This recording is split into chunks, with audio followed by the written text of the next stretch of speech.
الشيطان اللعين الرجيم. بسم الله الرحمن الرحيم. الحمد لله الذي لا يبلغ مدحته القائلون ولا يحصي نعماءه العادون ولا يؤدي حقه المجتهدون. الذي لا يدركه بعد الهمم ولا يناله غوص الفتن. الذي ليس لصفته حد محدود ولا نعت موجود ولا وقت معدود ولا أجل ممدود. فطر الخلائق بقدرته ونشر الرياح برحمته ووتد بالصخور ميدان أرضه.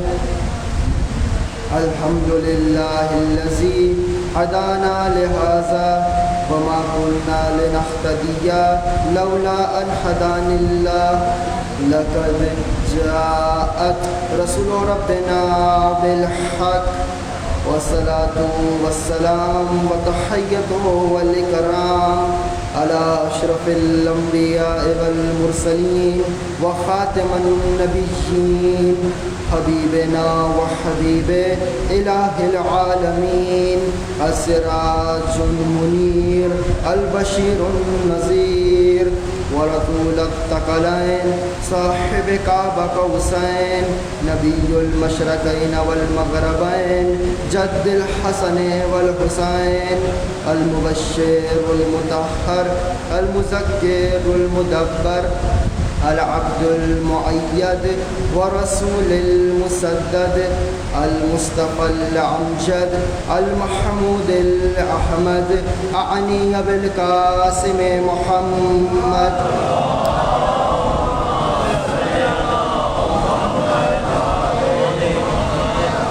وعلى أهل بيته الطيبين الطاهرين المعصومين الهداة المهديين المقربين المنتجبين الميامين المظلومين الذين أذهب الله عنهم الرجس وطهرهم تطهيرا.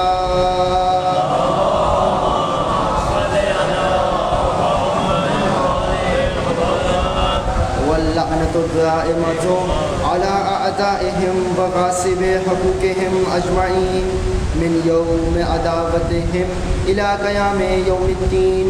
أما بعد فقد قال الله وتبارك وتعالى في كلامه الأعلى وكتابه المبين والمتين والحسين وهو أصدق القائلين وقوله الحق.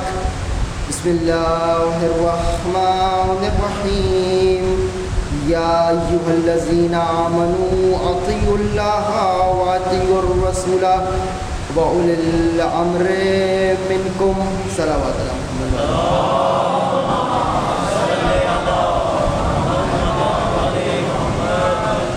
رحم الله من قرأ الفاتحة. بسم الله.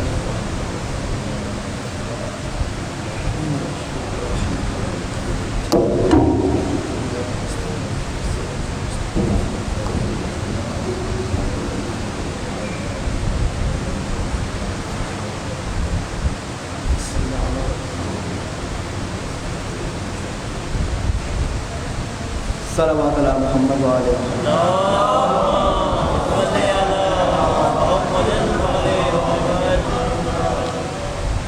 درود پڑھنا عبادت ہے، اس سے بہتر انداز سے درود اثر.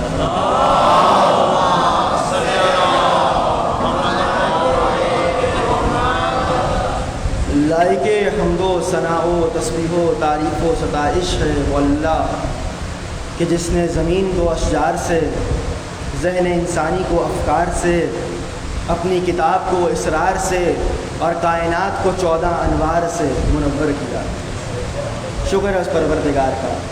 اشرائے اولیٰ 1443 ہجری قمری ماہ اذا کا آغاز ہو چکا ہے اور عنوان عقائد اہل بیت کے زیر عنوان تیسری مجلس آپ حضرات سماعت فرما رہے ہیں.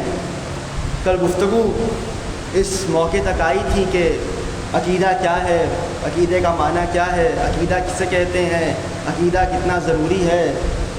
اس سے قبل کہ میں گفتگو کا آغاز کروں، ایک سوال ہے، اگر آپ کی اجازت ہو میں اس کو پہلے پیش کر دوں۔ ایک ضرور پڑھیے محمد وعلى محمد۔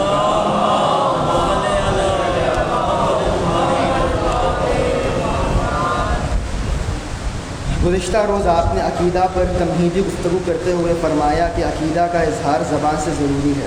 اب چونکہ ہمارے تمام اعمال و افعال بشمول عبادات کا دار و مدار عقیدہ ہے اور ہمارا عقیدہ علی ولی اللہ ہے، سوال یہ ہے کہ ہم کلمہ اور اذان میں اس عقیدے یعنی علی ولی اللہ کا اظہار کرتے ہیں، نماز میں اس کا اظہار کس قدر ضروری ہے؟ یعنی تشہد میں علی ولی اللہ کی گواہی کے بارے میں تفصیلی وضاحت کرنا۔ صلوات پڑھیے محمد۔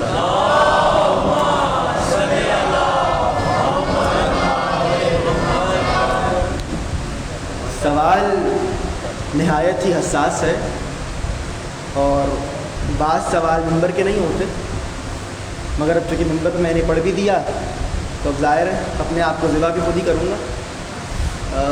علی ولی اللہ نماز میں پڑھیں یا نہ پڑھیں، پہلی بات تو یہ فروعی مسئلہ ہے۔ اگر آپ مقلد ہیں تو جو آپ کا مجتہد کہتا ہے اس کی تقلید فرمائیے، اور اگر آپ مقلد نہیں ہیں، خود احادیث معصومین کا مطالعہ کر چکے ہیں، تو جو احادیث معصوم آپ کو اس کے متعلق کہتی ہے وہ کیجیے۔ ظاہر اس کو آپ خود پڑھ چکے، جب آپ خود پڑھ چکے آپ کو اطمینان ہو گیا تو پھر اس پہ عمل کیجیے۔ تو اگر آپ مقلد ہیں تو اپنے مجتہد کے فتویٰ پہ عمل پیرا ہو جائیے، اور اگر آپ مقلد نہیں ہیں تو جو حدیث معصوم آپ کے نزدیک مطالعے سے گزری ہے، ظاہر ہے آپ نے مطالعہ کیا تو آپ محقق ہیں، تحقیق بھی کی ہوگی، اس پہ عمل پیرا ہو جائیے۔ یہ تو بات ہوگی تشہد کی حد تک۔ جہاں تک یہ کہا گیا کہ آل محمد کا نماز کے ساتھ ربط، تو وہی آل محمد کے بغیر نماز ہوتی کہاں ہے؟ بسم اللہ کی بے میں علی، صراط مستقیم میں علی، یوم الدین میں علی، ارمتا علیہم میں علی، ہر جگہ تو علی علی موجود ہے۔ بے کے نقطے میں علی، بے سے شروع ہوئی، آپ علی کی بات کرتے ہیں۔ السلام علینا وعلی عباد اللہ الصالحین، سلام ہو اللہ کے صالح بندوں پر۔ جمع کا صیغہ ہے عباد اللہ صالحین، عباد جمع ہے، واحد ہوگی عبد، صالحین جمع ہے، واحد ہوگی صالح۔ جب عباد اللہ صالحین پہ سلام ہے تو عبد صالح پہ بھی تو ہوگا۔ آپ علی کی بات کرتے ہیں، جملہ ضائع مت کیجئے گا۔ علی کے بغیر نماز شروع نہیں ہوتی، عباس کے بغیر ختم نہیں ہوتی۔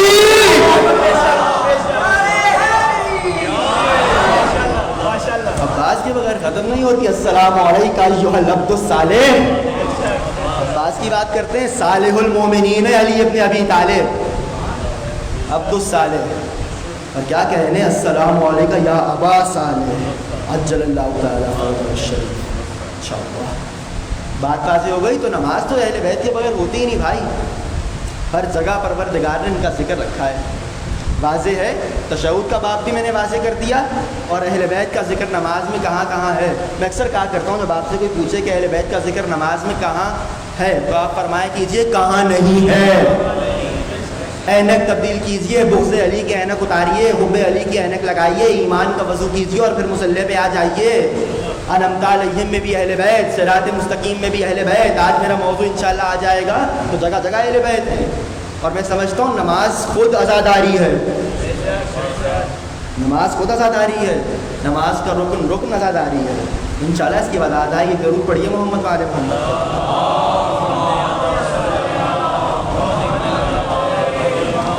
گفتگو کل یہاں آئی تھی کہ عقیدے کی بہت ضرورت ہے، اگر عقیدہ نہ ہو تو اعمال رد ہو جاتے ہیں، اگر عقیدہ سالم نہ ہو تو اعمال رد ہو جاتے ہیں۔ اور قبر کے اندر بھی آپ گواہی کس کی دیتے ہیں؟ عقیدے کی۔ ارے بھائی آپ نے کبھی تلقین میں پڑھا ہے بھیا تم نے اتنی رکعت نماز پڑھی تھی، اتنے روزے رکھے تھے؟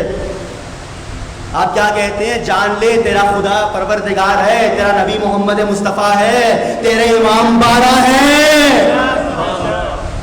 میرے پاس ایک صاحب آئے کچھ سال قبل، کہنے لگے مولانا ایک صاحب تھے دنیا سے چلے گئے، وہ اہل بیت کو مانتے نہیں تھے، تو ہمارے یہاں تو تلقین پڑھی جاتی ہے، ہمارے مکتب میں تلقین ہے۔ تو وہ چونکہ میرے دوست بہت اچھے تھے تو میں نے قبر کے سرانے کھڑے ہو کے آہستہ آواز میں تلقین پڑھ دی۔ تو میں نے کہا بھائی وہ جو 4 پڑھ رہی تھی نا تم نے 6 کر دی۔ کہنے لگے کیا معنی ہے؟ میں نے کہا تلقین کو اہل بیت نے محب آل محمد کے لیے شرط رکھا ہے، تلقین صرف اس پہ پڑھی جائے گی جو آل محمد کا محب ہوگا، غیر پہ نہیں پڑھی جاتی۔ کہنے لگے مولانا ذکر تو خیر کا ہی ہے، ذکر تو اچھا ہی ہے۔ میں نے کہا بھائی ہے کیا؟ آپ کہہ رہے ہیں تمہارے امام 12 ہیں، خدا نہ کرے اگر اس کو اٹھنے کی اجازت مل جائے تو آپ کی گردن تھام لے گا اور کہے گا زمین کے اوپر تھا تو ایک نہیں ماننے دیا، زمین میں ڈال کے 12 بنوا رہے ہو۔ بھائی اس کے لیے پڑھیے جو مانتا ہے۔ تو تلقین میں بھی عقیدہ، قبر میں بھی عقیدہ، عقیدہ سالم ہو جائے گا تو اعمال قبول ہو جائیں گے، عقیدہ رد ہو گیا تو اعمال رد ہو جائیں گے۔ عقیدے کو سنواریے، عقیدہ بہترین کیجئے۔ عقائد اہل بیت عنوان ہے عقیدہ جس کا اثر باقی ہے، جو راہ فلاح کی طرف لے کر جاتا ہے وہ کیا ہے؟ عقیدہ۔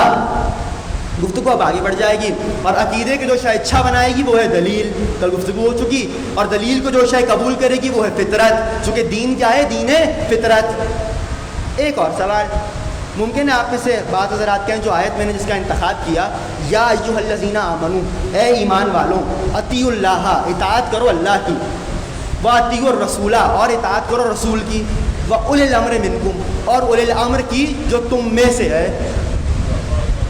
کل میں نے ایک جملہ کہا تھا تم میں سے ہے۔ دیکھیے یہاں عرفان بھائی تشریف فرمائے، عزادار ہیں، مومن ہیں، پڑھنے والے ہیں، ماشاءاللہ متقی پرہیزگار ہیں، بہت مقام ہے ان کا۔ تو بھائی میں نے کہا کہ بھائی عرفان بھائی آپ میں سے ہیں، بھائی آپ میں سے ہیں، یہ کب کہا آپ جیسے ہیں؟ کا یہی تو بتا رہے ہیں، آپ میں سے ہونے کا معنی یہ نہیں کہ آپ جیسا ہے، تم میں سے تو ہے۔ ارے تمہاری اتنی بساط کہاں کہ اس کے اصل نور کو برداشت کر لیتے؟ جملہ ضائع مت کیجئے گا، موسیٰ جیسا بے ہوش ہو گیا، ہم نے بشری جامع میں اس نور کو بھیجا تاکہ تم متحمل ہو جاؤ، کہ تم میں سے ہے، تم جیسا نہیں ہے۔ تو 3 اطاعتیں پروردگار نے آپ پہ واجب کر دی، اور جو شے ان 3 اطاعتوں سے مرتب پائے گی وہ کیا ہے؟ عقیدہ۔ گفتگو یہاں تک کل آئی، اب گفتگو آگے بڑھے گی۔ اچھا عقائد اہل بیت، عقیدہ اہل بیت ٹھیک سے کیوں لیں؟ بھائی عقیدہ ہے وہ نظریہ، وہ عقیدہ، وہ بات، وہ دستور العمل، وہ گرہ، وہ روش کہ جو آپ کو ارتقاء تک لے جائے، کامیابی تک لے جائے۔ کل میں نے عرض کیا مجھے کیسے چلنا ہے یہ وہ بتائے جس نے مجھے بنایا ہے، یا وہ بتائے جس کے سامنے میں بنا ہوں؟ میں آسان کیے دیتا ہوں، یہ مائک میرے سامنے ہے، بھئی یہ خراب ہو گیا تو ہم لے گئے دکان کے اوپر، تو بھئی ان صاحب کو کیوں دیا؟ تو کہا نہیں آغا یا تو اس کو وہ ٹھیک کرے جس نے اس کو بنایا ہے، یا وہ ٹھیک کرے جو اس کی ساخت سے آگاہ ہے، جس کو معلوم ہو کون سا پرزہ کہاں پہ لگا ہے، یہ کس طرح سے بنا ہے۔ راستہ وہ بتائے گا، ارتقاء کی منزل وہ بتائے گا جس نے بنایا ہے، یا وہ کہ جن کے سامنے بنے ہیں۔ اب بنانے والا تو واضح ہے، کیا کوئی ایسے بھی ہیں جن کے سامنے آپ اور میں بنے ہیں؟ سوال ہے۔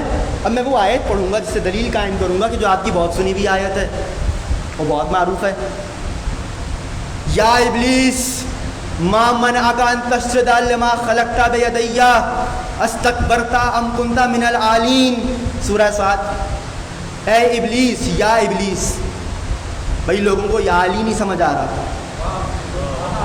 لوگوں کو یا علی نہیں سمجھ آ رہا، قرآن میں یا ابلیس بھی ہے۔ کیا باتیں کرتے ہیں؟ قرآن پڑھیے، اینک بدل کے قرآن پڑھیے۔ کہے ابلیس تجھے کس شے نے منع کیا اس آدم کو سجدہ کرنے سے کہ جس کو میں نے اپنے دونوں ہاتھوں سے بنایا تھا؟ اس کی شرح کبھی اور صحیح، ام کنت من العالین، کیا تو نے خود کو عالین میں سے سمجھ لیا؟ کیا تو نے خود کو عالین میں سے سمجھ لیا؟ معنی کیا ہے؟ بھائی آپ فلاں کام نہیں کر رہے، کیا آپ نے خود کو نیکوکاروں میں سے سمجھ لیا؟ تو اس کا معنی ہے نا کوئی نیکوکار ہیں جو ایسا کام کرتے ہیں۔ کیا تو نے خود کو عالین سے سمجھ لیا؟ معنی کیا ہوا؟ کوئی عالین ہے نا کہ جن پہ سجدہ آدم واجب نہیں تھا، اور شیطان کیا کر رہا تھا؟ خود کو ان جیسا سمجھ رہا تھا۔ پہلی مجلس میں شیطان کا ایک وصف بتایا تھا، مادے کو دیکھتا ہے، نسبت کو نہیں دیکھتا. دوسرا سن لیجئے، شیطان اسے کہتے ہیں جو خود کو عالم جیسا سمجھے. اب اگر نعرہ نظر آئے محمد ہم جیسے تو فوراً کہیے گا اعوذ باللہ من الشیطان الرجیم، تو فوراً کہیے گا شیطان مردود پیچھے ہٹ جا. شیطان کا وصف ہے کہ خود کو ان جیسا سمجھتا ہے. کئی عالم کون ہے؟ قرآن کی آیت ہے، کوئی عالم ہے کہ جو موجود تھے کہ جن پہ سجدہ آدم واجب نہیں تھا اور آدم ان کے سامنے بنے ہیں. بھائی جب آدم ان کے سامنے بنے ہیں تو آدمی بھی ان کے سامنے بنا ہے نا. یہ عالم کون؟ اور لطیف بات ہے، کم از کم 3 ہونے چاہیے جمع ہے وہاں پر. یہاں تو بہت 3 دکھا دیتے ہیں آپ، ذرا وہاں بھی دکھائیے. کم از کم 3 ہونے چاہیے کہ جو موجود ہوں، زیادہ اس سے غرض نہیں. جمع کا صیغہ ہے عالین، اور عربی کے اعتبار سے عالین جمع ہے علی کی، یعنی بہت سے علیوں کے سامنے آدم کی خلقت ہوئی. نکن صاحب کا بڑا اچھا جملہ ہے، تفسیر فصل الخطاب میں لکھتے ہیں عجیب ہے یہ گھرانہ، یہاں ہو تو سب محمد، وہاں ہو تو سب علی.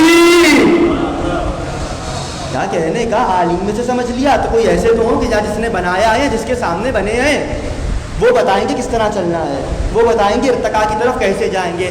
عقیدہ، جب عقیدہ بولا جاتا ہے تو عموماً ایک شے جو ذہن میں آتی ہے اور وہ ٹھیک بھی ہے، عقیدہ دراصل کہا جاتا ہے اصول دین پہ ایمان کو. اصول دین پہ ایمان ہے عقیدہ، اور پھر اس کی شاخیں ہیں اعمال جنہیں آپ کہتے ہیں فروع دین. بھئی خدا کو مانتے ہیں تبھی تو اس کی نماز پڑھتے ہیں. عقیدہ وہ ہے جو اصول دین سے تعلق رکھتا ہے، مگر صرف اصول دین سے نہیں. بعض عقائد ایسے ہیں کہ جو کچھ عنوان کے زیر تحت آتے ہیں. میں آسان کر دیتا ہوں. اصول دین کیا ہیں؟ توحید، عدل، نبوت، امامت، قیامت. 5 ان کے یہاں توحید، رسالت اور قیامت. 3 وہ 3 کے ماننے والے ہیں، ہم 5 کے ماننے والے ہیں اصول دین میں. تو ہمارے یہاں 5 ان کے یہاں 3 ہیں. مگر صرف یہ 5 عقائد ہی ضروری نہیں ہیں. کچھ عقائد ایسے ہیں کہ جو کچھ عناوین کے ماتحت ہیں، ان کو ماننا بھی واجب ہے. عقیدہ عصمت، جب عقیدہ رسالت اور عقیدہ امامت کو آپ مانیں گے تو اس کے ماتحت ایک اور عقیدہ ہے جو آپ کو ماننا پڑے گا. اگر آپ نے نہ مانا تو گویا آپ نے ان 2 عقائد کو نہیں مانا. امامت اور رسالت کے عقیدے کا لازمہ ہے عصمت. تو یوں عقیدہ عصمت بھی کیا ہو گیا؟ ماننا واجب. تو بعض عقائد ایسے ہیں کہ جن کا شمار ظاہراً اصول دین میں نہیں ہوتا، مگر اصول دین کے ماتحت ان کو ماننا واجب ہے. بہت علمی موضوع ہے، میں اس کو آسان کروں گا، مجھے معلوم ہے. اچھا کیا ہے آپ کے یہاں اصول دین؟ توحید، عدل، نبوت، امامت، قیامت. ہمارے یہاں موجود ہے. اب گفتگو آ گئی تو سنیے. قضیہ آدم و ابلیس آپ کے ذہن میں ہے. ابلیس کیا کر رہا تھا؟ بار بار یا ربی یا ربی یا ربی یا ربی، اے میرے پروردگار اے میرے پروردگار. کائنات کی کوئی جگہ اس نے نہ چھوڑی کہ جہاں عبادت نہ کی ہو. تو خدا کو تو مان رہا ہے، خدا کو تو مانتا ہے نا. اچھا ایک اور جملہ سن لیجئے، انذرنی الی یوم یبعثون، پروردگار مجھے قیامت تک کی مہلت دے دے. قرآن کی آیت ہے. یہ ابلیس ہے، خدا کو بھی مان رہا ہے، توحید کو بھی مان رہا ہے، قیامت کو بھی مان رہا ہے. توحید کو بھی مان رہا ہے، قیامت کو بھی مان رہا ہے. اور عجیب بات ہے، جب پروردگار نے راندائے درگاہ کیا تو کہنے لگا فبما اغویتنی لاقعدن لهم علی صراطک المستقیم. فبما اغویتنی، پروردگار اگر تو نے مجھے راندہ درگاہ قرار دے دیا، مجھے اپنی بارگاہ سے نکال دیا، تو اب کیا کروں گا؟ میں لوگوں کو بھٹکاؤں گا کس پہ؟ تیری صراط مستقیم پر. یعنی ابلیس کا کام ہے صراط مستقیم سے ہٹانا. ابلیس صراط مستقیم کو نہیں مانتا. یہ صراط مستقیم کیا ہے؟ کیا قرآن پڑھیے، یاسین والقرآن الحکیم انک لمن المرسلین علی صراط مستقیم. حبیب ہے صراط مستقیم. یہ ایک پہنچی، دوسری بھی سن لیجئے. جابر مسجد میں آئے، اللہ کے رسول صراط مستقیم کسے کہتے ہیں؟ تو روایت کہتی ہے اللہ کے رسول نے مسجد کی دروازے کو دیکھنا شروع کیا. اللہ کے رسول نے دروازہ مسجد کی جانب دیکھنا شروع کیا. جابر نے پھر سوال کیا اللہ کے رسول صراط مستقیم کسے کہتے ہیں؟ اللہ کے رسول نے پھر دروازہ مسجد کی جانب دیکھا. جب تیسری بار سوال ہوا تو علی مسجد کے دروازے سے وارد ہوئے. نبی نے بے ساختہ کہا ھذا صراط مستقیم، یہ صراط مستقیم ہے. رسول صراط مستقیم ہے، علی صراط مستقیم ہے. ابلیس نے قرآن میں کہا کہ میں کیا کروں گا، لأقعدن لهم صراطک المستقیم، بھٹکاؤں گا صراط مستقیم سے. تو اب ابلیس جو ہے نہ مانے گا رسالت کو، نہ مانے گا امامت کو. اگر دیکھنا ہو ابلیس کون ہے تو دیکھ لیجئے گا کون منکر امامت ہے. توحید کو تو مانتا ہے، قیامت کو تو مانتا ہے، معاملہ رسالت و امامت سے خراب ہے. قرآن کی آیت موجود ہے سورہ مبارکہ بقرہ آیت نمبر 8، وَمِنَ النَّاسِ مَن يَقُولُ آمَنَّا بِاللَّهِ وَبِالْيَوْمِ الْآخِرِ وَمَا هُمْ بِمُؤْمِنِينَ. اے اللہ کے رسول، بہت سے لوگ آپ کے پاس ہیں جو ایسے ہیں، آتے ہیں اور کہتے ہیں وہ یومنا آمنا باللہ، ہم ایمان لائے اللہ پر، وبالیوم الآخر، اور قیامت کو بھی مانتے ہیں. وَمَا هُمْ بِمُؤْمِنِينَ، مگر یہ مومن نہیں ہیں. یعنی آیت بتا رہی ہے صرف عقیدہ توحید اور عقیدہ قیامت کو مان لینا ایمان نہیں ہے، کچھ اور عقائد بھی ہیں جو ماننے پڑیں گے. صرف عقیدہ توحید اور عقیدہ قیامت کافی نہیں ہے. مجھے معلوم ہے بہت علمی موضوع ہے، مگر آپ کی سماعتیں ساتھ رہیں گی، شاہ نجف کی عطا رہے گی تو پیش کروں گا. ایک درود پڑھیے محمد و آل محمد.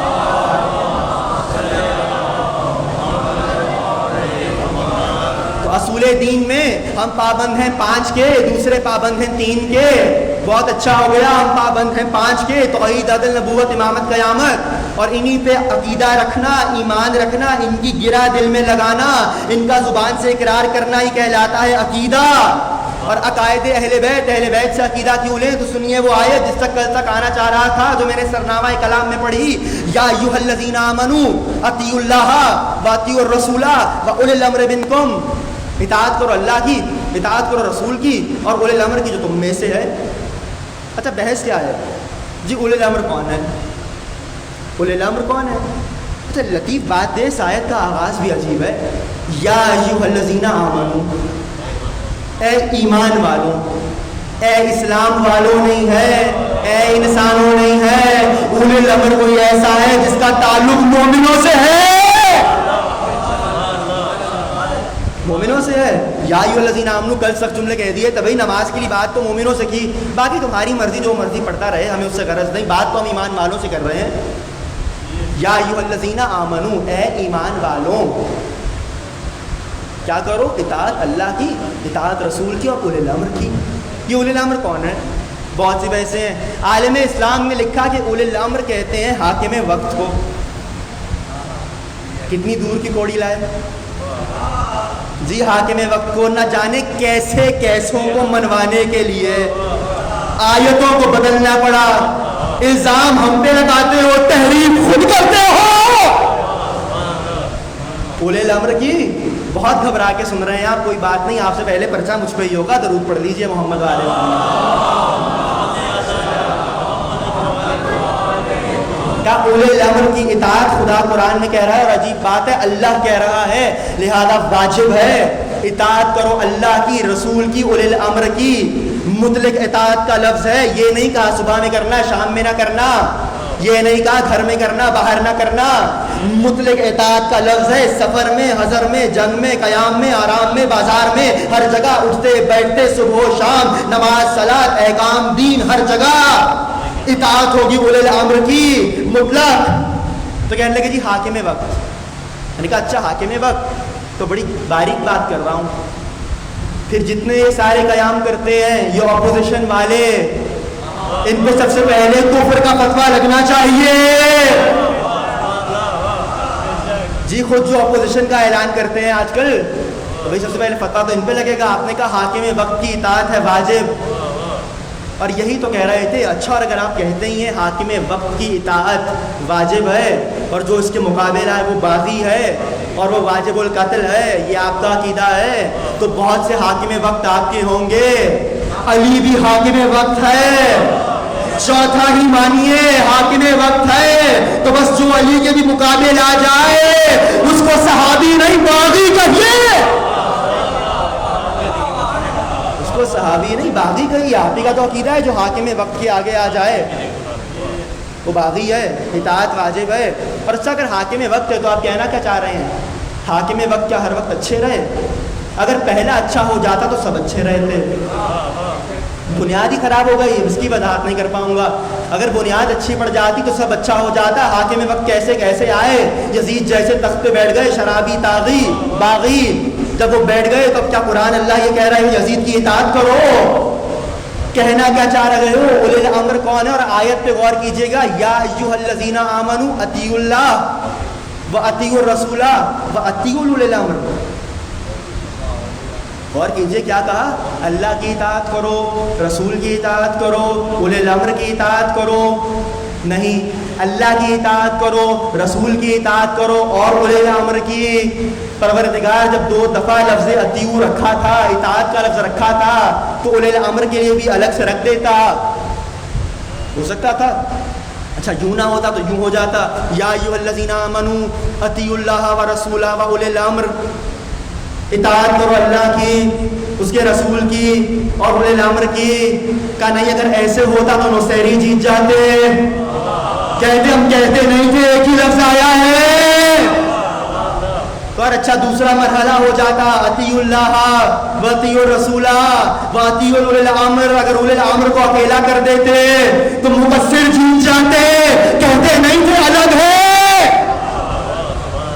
نہ وہ جیت پائیں نہ یہ جیت پائیں۔ ہم نے کیا کیا؟ اپنے لیے اطاعت کا لفظ الگ رکھا، کیوں؟ چونکہ ہماری اطاعت کا اختتام ہوتا ہے عبادت پر۔ بہت باریک علمی نکتہ ہے، اس کی وضاحت نہیں کر پاؤں گا۔ خدا کی اطاعت کا اختتام ہوگا عبادت پر، لیکن جب بات آئی رسول کی اور اولی الامر کی تو ایک اطیعوا رکھا۔ یہ ایک اطیعوا رکھنا بتا رہا ہے کہ اولی الامر کوئی ایسا ہے جو رسول جیسا ہے۔ ایک اطیعوا کے ماتحت رکھ کے بتا دیا، اطیعوا اللہ واطیعوا الرسول واولی الامر۔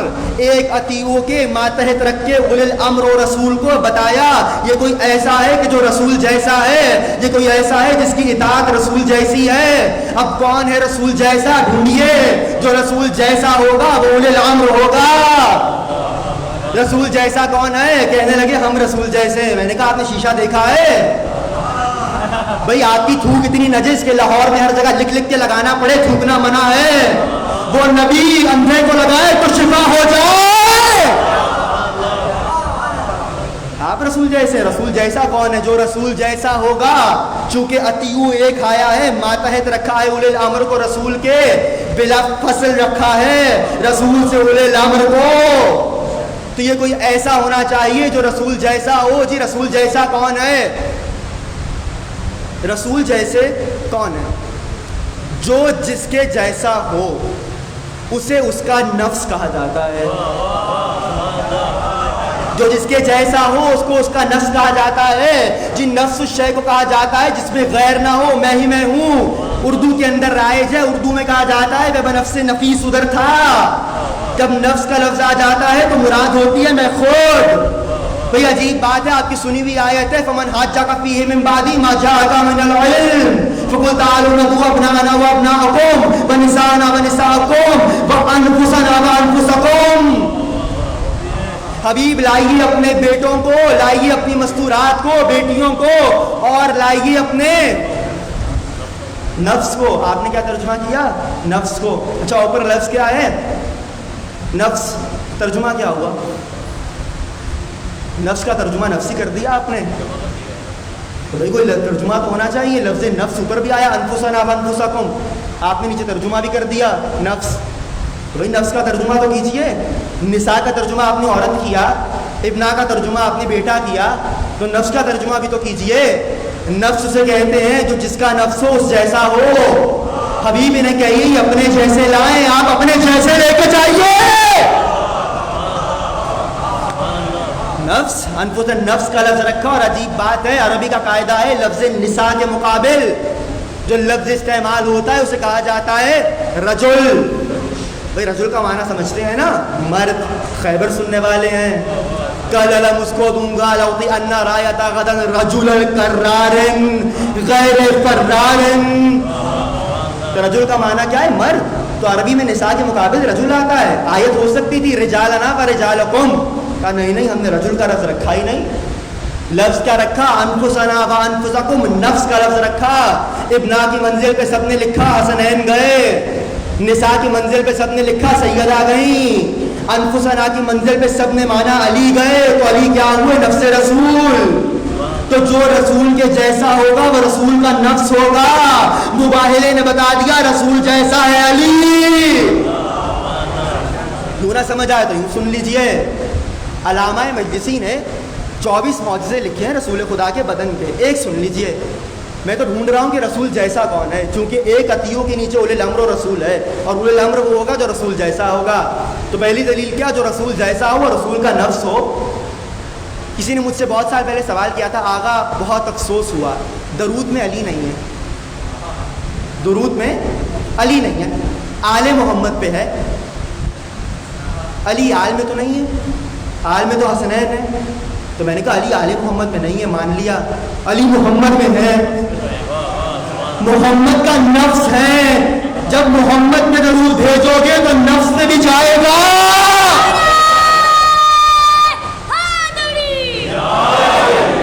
کا نفس رسول قرار دیا. نفس وہ ہوگا جس کا نفس ہے اس کے جیسا ہوگا نفس رسول کا. اچھا یوں نہ سمجھ آئے تو علامہ مجلسی نے 24 معجزات لکھی، اس میں ایک معجزہ لکھا میسرہ نے آ کے جناب خدیجہ سے بیان کیا کہ بی بی رسول خدا کو ہم خیمے میں کیوں پہچانتے تھے، کیسے پہچانتے تھے؟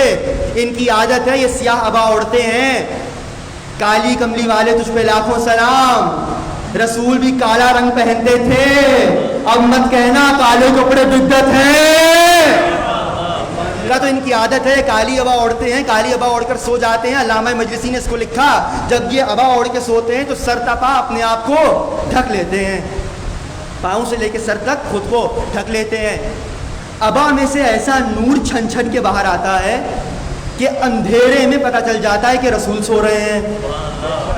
ان کی ابا سے نور چھن چھن کے باہر آتا ہے، نور نکلتا ہے، ہم جان جاتے ہیں رسول سو رہے ہیں. شب ہجرت تم سمجھتے رہے رسول سو رہا ہے، ویسا ہی نور تھا وہ.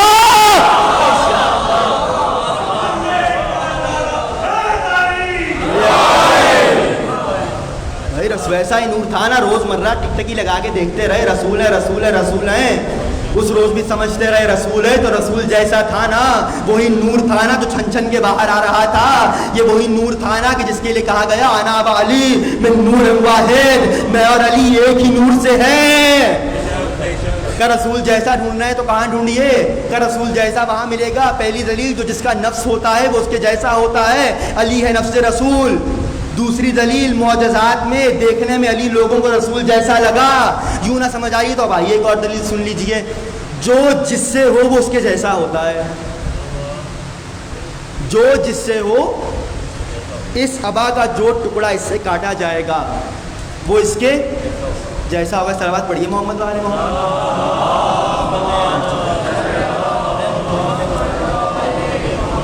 اس ابا کا جو ٹکڑا اس سے کاٹا جائے گا وہ اس کے جیسا ہوگا. تو جو جس سے ہوگا وہ اس جیسا ہوگا. اب اگر رسول جیسا ڈھونڈنا ہو تو ڈھونڈیے رسول سے کون ہے. بھائی رسول سے جو ہوگا وہ رسول جیسا ہوگا. عربی میں لفظ استعمال ہوتا ہے رسول کی منیت سے کون ہے. رسول نے کس کے لیے کہا حسین و منی و انا من الحسین. جس کو منیت میں لے آئیں گے وہ رسول جیسا ہوگا، چونکہ جو جس سے ہوتا ہے وہ اس جیسا ہوتا ہے. صحیح بخاری میں 3 احادیث ہیں جو علی کی شان میں بخاری صاحب کو ملی تھی. 3 ہی پہ استخارہ آیا تھا. انہوں نے ان 3 احادیث کے اندر جو حدیث لکھی ایک ہے کہ نبی نے فرمایا یا علی انت منی وانا منکا، آپ مجھ سے ہیں میں آپ سے ہوں. علی منیت رسول میں ہے. جو منیت میں رسول کیا جائے گا وہ رسول جیسا ہوگا. یوں نہ سمجھ آئیں تو آئیے منیت سنا دیتا ہوں آپ کو. احد کا میدان تھا، بڑے احتیاط سے سنیے گا کیونکہ کافی بھاگ دوڑ مچی تھی احد میں. تو احد کا وہ روایت کہتی ہے گھوڑے پیچھے تھے وہ آگے تھے. تو احد کا میدان تھا، سب بھاگ گئے، علی نبی کے آگے کھڑے لڑ رہے. علی کی ایک تلوار ٹوٹی، علی پلٹے اور کہنے لگے اللہ کے رسول میری تلوار ٹوٹ گئی. نبی نے کھجور کی شاخ توڑی اور علی کو پکڑائی.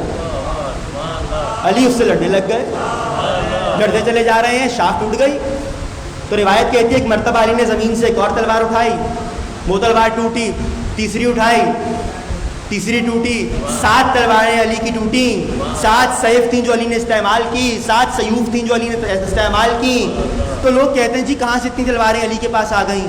تو بھائی جو لوگ بھاگے تھے ہلکے ہو کے بھاگے تھے، سامان چھوڑ کے بھاگے تھے، علی اٹھاتے چلے گئے. بہرحال بہت جلدی جلدی پڑھ رہا ہوں. تو جو لوگ ہلکے ہو کے بھاگے تھے تو علی ان کی تلواریں اٹھاتے رہے. تب جیسے ہی علی لڑ رہے تھے علی کی 7 تلواریں ٹوٹی. جبرائیل نازل ہوئے. لا فتح الا علی لا سیف الا ذوالفقار، لا فتح الا علی لا سیف الا ذوالفقار، لا فتح الا علی لا سیف الا ذوالفقار. نہ کوئی جوان علی جیسا ہے، نہ تلوار ذوالفقار جیسی ہے. ذوالفقار لے کے آ گئے. لوگوں نے کہا ذوالفقار نے اگر آنا تھا تو پہلے ہی آ جاتی، یہ 7 تلواریں کیوں ٹوٹی؟ تو جواب سن لیجئے، اگر 7 سے پہلے آتی تو آپ کہتے علی کا کیا کمال تھا، تلوار آسمان سے آئی تھی. اللہ نے بھیج کے بتایا صرف تلوار نہیں، علی جیسا ہاتھ بھی چاہیے.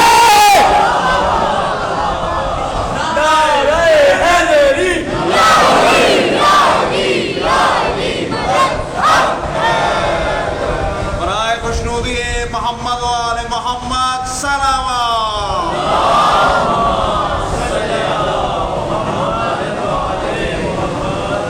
اللہ نے بھیج کر کے بتایا کہ صرف تلوار کافی نہیں ہے، علی کا ہاتھ بھی چاہیے.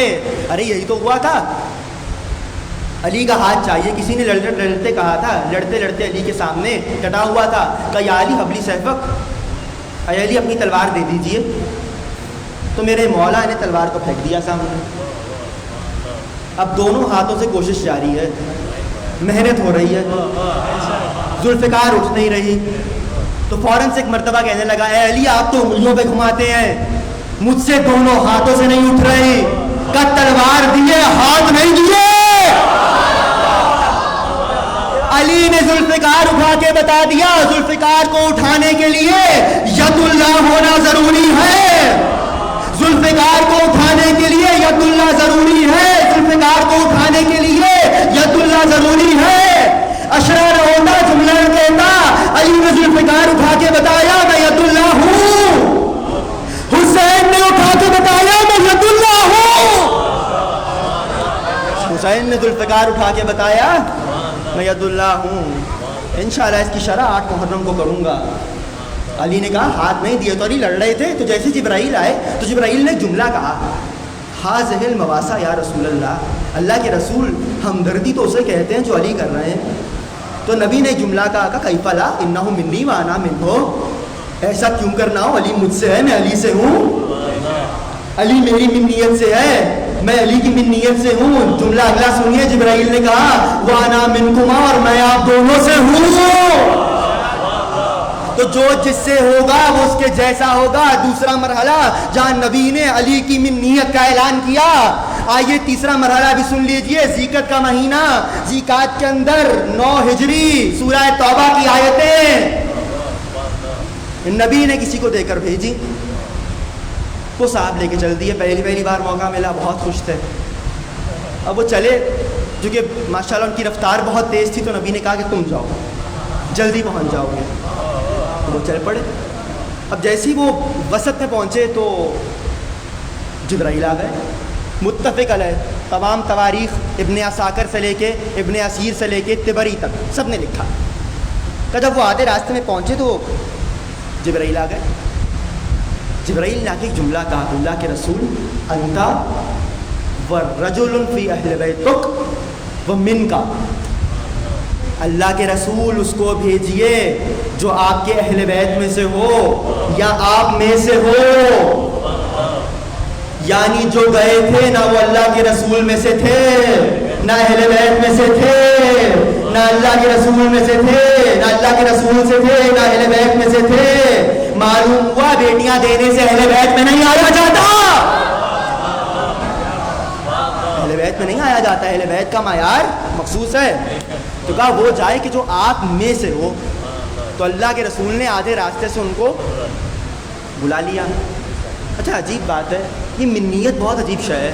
گفتگو کہاں سے چلی ہے کہ اطیعوا اللہ و اطیعوا الرسول و اولی الامر. اولی الامر وہ ہوگا جو رسول جیسا ہوگا. رسول جیسا ہوگا وہ کہ جو رسول سے ہوگا, اور جو رسول سے ہوگا وہ رسول کی منیت سے ہوگا. منیت کا معاملہ سنیے. پہلی دلیل میں نے حدیث سنائی آپ کو بخاری سے, دوسری دلیل میں نے آپ کو دی احد کے میدان کی, اب تیسری سنیے سورہ توبہ کی آیات. منیت کا معاملہ بہت عجیب ہے. جن کو بھیجا کہا گیا ان کو واپس بلائیے, تو معنی کیا ہوگا؟ یہ منیت سے نہیں ہے, منیت سے نہیں ہے. سورہ ابراہیم میں آیت ہے فمن تبعنی فانہ منی, جو نبی کی اتباع کرتا ہے وہ نبی سے ہوتا ہے. جو نبی کی اتباع کرتا ہے وہ نبی کی منیت سے ہوتا ہے. تو معنی کیا ہوا؟ جو منیت سے نہیں ہے وہ نبی کی اتباع نہیں کرتا. جو منیت سے خارج ہو جائے گا وہ نبی کی اتباع سے خارج ہوگا. جو منیت سے خارج ہو جائے گا وہ نبی کی اتباع سے خارج ہوگا. جس کو نبی نے بھیجا تھا وہ منیت سے نہیں تھا, تبھی تو واپس بلا لیا گیا, یعنی وہ نبی کی اتباع سے خارج تھا. اور جو نبی کی اتباع سے خارج ہو جائے وہ اللہ کی محبت سے خارج ہو جاتا ہے. جی آپ نے کہاں سے کہہ دیا؟ سورہ آل عمران, قل ان کنتم تحبون اللہ فاتبعونی, اگر چاہتے ہو کہ اللہ تم سے محبت کرے نبی کی اتباع کرو. جو منیت سے خارج ہو گیا وہ اتباع سے خارج ہوا, جو اتباع سے خارج ہوا وہ اللہ کی محبت سے خارج ہوا. نبی نے واپس بتا دیا, واپس بلا کے بتایا کہ یہ صاحب منیت سے خارج ہیں. جو منیت سے خارج ہوا اتباع سے خارج, جو اتباع سے خارج وہ اللہ کی محبت سے خارج. اے مسلمانوں, جس کو اللہ نہیں چاہتا تم بھی نہ چاہنا. واپس بلا کے بتا دیا کہ اللہ کی محبت سے خارج ہے, اور علی کو بھیج کے بتا دیا منیت میں بھی ہے اور اللہ کا محبوب بھی ہے. یہی تو خیبر میں کہا تھا, اس کو علم دوں گا جس کو اللہ اور اس کا رسول چاہتا ہے. تو جو منیت سے ہوگا وہ کون ہوگا؟ اس کے جیسا ہوگا جس کی منیت سے ہوگا. تو علی کون ہوئے؟ منیت رسول سے. وقت ابھی میرے پاس موجود ہے تو سنتے رہیے. علی کون ہوئے؟ منیت رسول سے. اور یہ بھی عجیب بات ہے, رسول جیسا. پہلا معیار اولی الامر رسول جیسا. دوسرا معیار سنیے اولی الامر کا. اولی الامر رسول جیسا ہونا چاہیے. اللہ کہہ رہا ہے اس کی اطاعت کرو, اطاعت محض. اولی الامر کو معصوم ہونا چاہیے. جی آپ نے کیسے کہہ دیا؟ جی آپ نے کسی صاحب سے کہا کہ بیٹا یہ کام مت کیا کرو, اور وہ کام آپ خود کرتے تھے. الٹا چور کوتوال کو ڈانٹے تو وہ نے فوراً سے کہہ دیا بھائی آپ پہلے خود تو ٹھیک ہو جائیے پھر ہمیں ٹھیک کیجیے گا. اولی الامر کی اطاعت واجب ہے. اولی الامر کی اطاعت واجب ہے. اگر اس میں کوئی عیب ہوگا تو سامنے والا کہے گا پہلے خود کو سدھاریے پھر ہماری بات کیجیے. ضروری ہے کہ اولی الامر کوئی ایسا ہو کہ جس میں کوئی عیب نہ ہو, بے عیب ہو. جو بے عیب ہو اسے معصوم کہا جاتا ہے. بہت علمی دلیل ہے. اولی الامر کوئی ایسا ہونا چاہیے کہ جو معصوم ہو. دو دلائل ہو گئے, ایک دلیل اور سنیے, گفتگو آگے بڑھ جائے گی. اولی الامر کوئی ایسا ہونا چاہیے جو وہی کہے, جو اللہ اور رسول کہیں, جس پہ وہی بعد میں نہ آئے کہ یہ بھی ڈال دو, یہ بھی ڈال دو, یہ بھی نکال دو, یہ بھی لے آؤ. وضاحت کرنا ہوگی. آپ کی خاموشی بہت پراسرار ہوتی ہے, اور جب میں بولتا ہوں تو پھر آپ زیادہ مسکراتے ہیں. بھائی اولی الامر کوئی ایسا ہونا چاہیے کہ جو وہ کہے جو اللہ اور رسول نے کہا ہے. جی کس طرح کہا جا رہا ہے اطاعت کرو اللہ کی, رسول کی, اولی الامر کی. تینوں کی اطاعت واجب ہے, تینوں کی اطاعت واجب ہے. اگر اللہ کچھ کہہ رہا ہو, رسول کچھ کہہ رہے ہوں, اولی الامر کچھ کہہ رہا ہو, تو کس کے مانیے؟ کس کی مانیں گے؟ تو کہا نہیں, ہونا کیا چاہیے؟ اولی الامر کوئی ایسا ہو کہ جو وہی کہے جو رسول نے کہا ہے, وہی کہے جو اللہ نے کہا ہے. بھئی یہ نہ ہو رسول نماز پڑھتے نہیں تھے مستحب مسجد میں, آپ رمضان میں شروع ہو گئے. بھئی یہ نہ ہو رسول فجر کی نماز میں کہتے نہیں تھے, فجر کی اذان میں جملہ کہتے نہیں تھے, آپ دینا شروع ہو گئے. جو ایسا کرے وہ کچھ ہو سکتا ہے, اولی الامر نہیں ہو سکتا. جو رسول کے طریقے کے خلاف چلے وہ کچھ ہو سکتا ہے, اولی الامر نہیں ہو سکتا. اور عجیب بات ہے, اولی الامر وہ ہوگا جو وہ دے جو رسول نے کہا, جو وہ دے جو خدا نے کہا.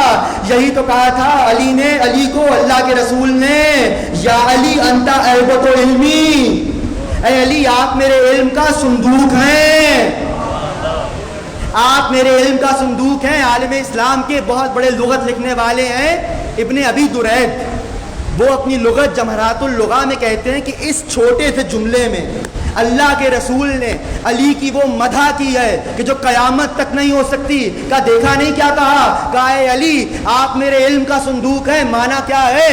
صندوق وہ ہوتا ہے، صندوق کیا ہے؟ ظرف. جو شے رکھی جائے گی وہ کیا ہوگی؟ مظروف. کا نبی نے اپنے علم جیسے مظروف کا ظرف علی کو چنا. اللہ نے علی کی ظرفیت کو کہتے ہیں غور تو کرو، صندوق کا یہ کام ہے اس میں جو شے رکھ دی جائے، جو شے رکھ دی جائے وہ ویسی رہتی ہے جیسی رکھی ہو، نہ بڑھتی ہے نہ کمی آتی ہے، وہ ویسی رہتی ہے جیسی رکھی ہو. نبی نے کہا علی میرے علم کا صندوق ہے، ایبت و علمی علم کا صندوق ہے. یعنی معنی کیا ہوا؟ علی وہی دے گا جو میں دیتا ہوں، نہ بڑھائے گا نہ گھٹائے گا. علی میرے علم کا صندوق ہے، علی وہی دے گا جو میں دے کے جا رہا ہوں، نہ بڑھائے گا نہ گھٹائے گا. چونکہ صندوق ہے، حفاظت کیے ہوئے ہے میرے علم کی. تو اولی الامر کوئی ایسا ہو جو رسول جیسا ہو. پہلا معیار تو بھائی رسول جیسا تو وہ ہوگا جو رسول کا نفس ہوگا. رسول جیسا تو وہ ہوگا جو رسول کا نفس ہوگا. اولی الامر کوئی ایسا ہو کہ جو معصوم ہو.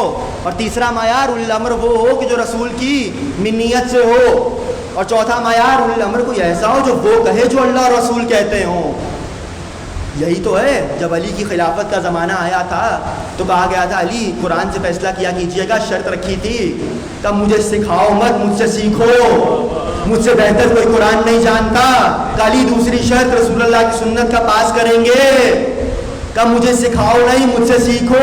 میں رسول کے ساتھ یوں رہا جس طرح اونٹنی کا بچہ اونٹنی کے ساتھ چلتا ہے. تیسرا مرحلہ آیا کہ علی سیرت شیخین. کہا میں اس کا پابند نہیں ہوں، میں اس کا پابند نہیں ہوں. میں وہ کروں گا جو اللہ اور رسول نے کہا. اولی الامر وہ ہوگا جو وہ دے گا جو اللہ اور رسول کا کہنا ہوگا. کیونکہ تینوں کی اطاعت واجب ہے. اگر اختلاف ہو جائے گا تو آپ کس کی مانیں گے؟ واضح ہو گیا اولی الامر کون ہے. اور اب آگے بڑھیے. جو یہ تین اطاعتیں آپ کو دیں گی اس سے مرتب ہوگا آپ کا عقیدہ. اطیع اللہ ہے قرآن، اطیع الرسول ہے سنت، اولی الامر ہے قول معصوم. قرآن و سنت و قول معصوم ہے عقیدے کا مصدر، عقیدے کا منبع. عقیدہ کہاں سے لیا جائے گا؟ قرآن سے لیا جائے گا، سنت سے لیا جائے گا، قول معصوم سے لیا جائے گا. ان تین اشیاء میں گزشتہ برس میں نے یہاں پر اشرا پڑھا ہے کہ ہم شیعوں کا شریعت لینے کا ماخذ ہے قرآن، سنت رسول، قول معصوم. اور عقیدے کا مصدر و منبع بھی رہے گا قرآن، سنت معصوم، سنت رسول اور قول معصوم. اب ان تینوں پہ آ جائیے. آپ کیا سمجھتے ہیں قرآن ہر کوئی مان لیتا ہے؟ قرآن کی ہر کوئی کہاں مانتا ہے؟ اگر ہر کوئی مان لیتا تو آج یہاں نہ ہوتے. آیت سناؤں گا آپ کو، حیران کیے دیتا ہوں. قرآن ہر کوئی نہیں مانتا. ان القرآن یہدی للتی ہی اقوام. یہ قرآن وہ ہے کہ جو بہتر نہیں بہترین، شفاف نہیں شفاف ترین، اچھے نہیں اچھے ترین راستے کی رہنمائی کرتا ہے. سنتے رہتے ہیں آپ فضائل. وَنُنَزِّلُ مِنَ الْقُرْآنِ مَا هُوَ شِفَاءٌ وَرَحْمَةٌ. یہ وہ قرآن ہے جس میں شفا بھی ہے، رحمت بھی ہے. کیا کہنے قرآن کے، مگر ہر کوئی قرآن کی مانتا نہیں ہے. آئیے آپ کو آیت سنا دیتا ہوں. سورہ یونس قرآن کا 10واں سورہ اور آیت کا نشان ہے 15. آیت کا نشان ہے 15. عجیب آیت ہے. میں نے کیا کہا؟ قرآن کو ہر کوئی مانتا نہیں ہے. عقیدہ کہاں سے لیا جائے گا؟ پہلا منبع قرآن، دوسرا سنت، تیسرا قول معصوم. تو قرآن کی ہر کوئی مانتا نہیں ہے. آپ نے کس طرح کہہ دیا؟ آیت کہتی ہے قال الذین لا یرجون لقاءنا. اے حبیب وہ لوگ کہ جن کو ہماری ملاقات کی امید نہیں ہے. عوامی ترجمہ کر دوں، جن کو مرنا یاد نہیں ہے، وہ کہتے ہیں، کیا کہتے ہیں؟ ائتی بقرآن غیر ھذا او بدلہ. اے اللہ کے رسول اس قرآن کو بدل دیجئے یا اس میں کچھ تبدیلیاں کر دیجئے. جی ہاں یہ قرآن کی آیت ہے. وہ آگے کیا کہتے ہیں؟ ایتی بقرآن غیر ھذا. یہاں تو یہ پورے کا پورا قرآن ہی بدلیے، یا اگر نہیں بدل سکتے تو کیا کیجئے؟ او بدلہ، کچھ تبدیل کر دیجئے، امینڈمنٹ کر دیجئے، تبدیلی کر دیجئے. تحریف کا الزام ہم پہ لگاتے ہو.